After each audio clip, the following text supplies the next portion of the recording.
Bahrain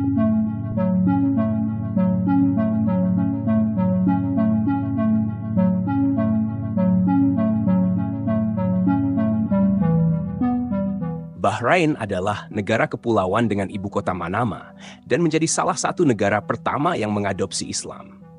Meski demikian, Bahrain sering disebut sebagai negara paling bebas di Timur Tengah. Lalu, mengapa negara yang paling awal mengadopsi Islam ini justru dikenal sebagai negara Timur Tengah yang paling bebas dan cenderung ke barat-baratan? Simak sejarah dan fakta menarik berikut ini. Wilayah yang kini dikenal sebagai Bahrain dahulu merupakan pusat perdagangan perunggu yang menghubungkan peradaban Mesopotamia dan lembah Indus. Dari abad ke-6 hingga abad ke-3 sebelum Masehi, Bahrain dikuasai oleh Kekaisaran Achaemenid.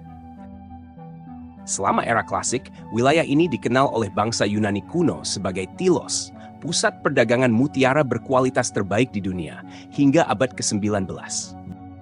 Bahrain menjadi negara pertama yang mengadopsi Islam pada masa hidup Nabi Muhammad SAW, tepatnya pada tahun 628 Masehi. Pada tahun 1783, klan Bani Utbah merebut Bahrain dari Portugis, dan sejak saat itu, negara ini diperintah oleh keluarga Al-Khalifah dengan Ahmed Al-Fateh sebagai pemimpin pertama.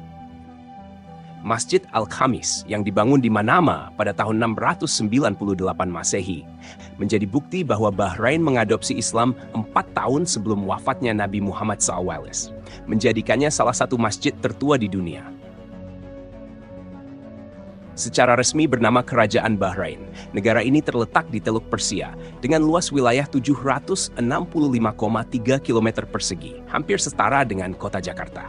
Bahrain adalah negara terkecil di kawasan Timur Tengah dan ketiga terkecil di Asia setelah Singapura dan Maladewa.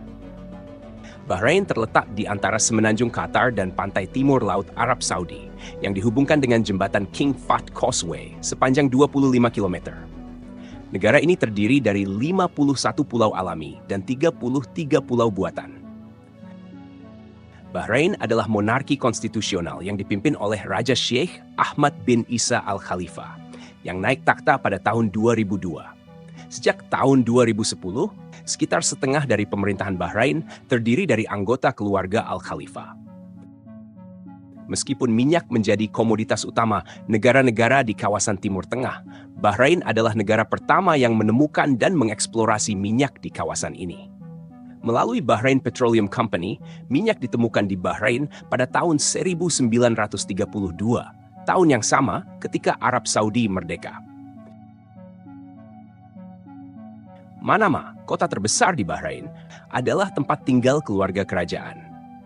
Kota ini mirip dengan kota-kota besar lainnya di Timur Tengah seperti Dubai dan Doha, tetapi memiliki perbedaan mencolok. Manama dikenal sebagai kota paling liberal di Timur Tengah. Di sini, gaya hidup sudah menyerupai negara-negara barat, termasuk adanya banyak tempat hiburan dan klub malam.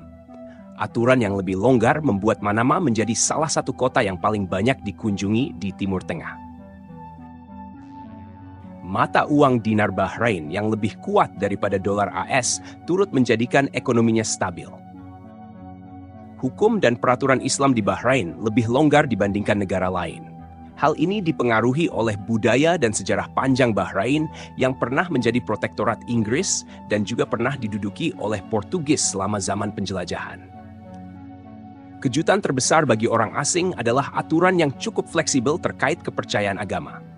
Wanita di Bahrain diizinkan mengemudi dan tidak diwajibkan mengenakan burqa, niqab, abaya, atau bahkan hijab. Hal ini sangat memberdayakan wanita Bahrain, memungkinkan mereka untuk tampil dengan riasan dan tatanan rambut di depan umum. Selain itu, banyak wanita yang menjadi pemilik bisnis dengan dukungan inkubator bisnis dari pemerintah. Lebih dari 25 agama dan gereja beroperasi di Bahrain, dan sekitar 60% penduduknya adalah ekspatriat, menciptakan keragaman budaya yang besar. Penemuan minyak telah mendorong modernisasi cepat di Bahrain, dengan penduduknya yang beralih dari tinggal di tenda-tenda gurun ke apartemen modern di gedung-gedung pencakar langit yang menjulang tinggi, mengubah cakrawala Manama secara signifikan. Namun, Bahrain tetaplah negara Islam, di mana sebagian besar penduduknya bangun pukul 5 pagi untuk salat subuh, dan ajaran Nabi Muhammad, serta Allah berakar kuat dalam lembaga legislatif, yudikatif, dan eksekutif.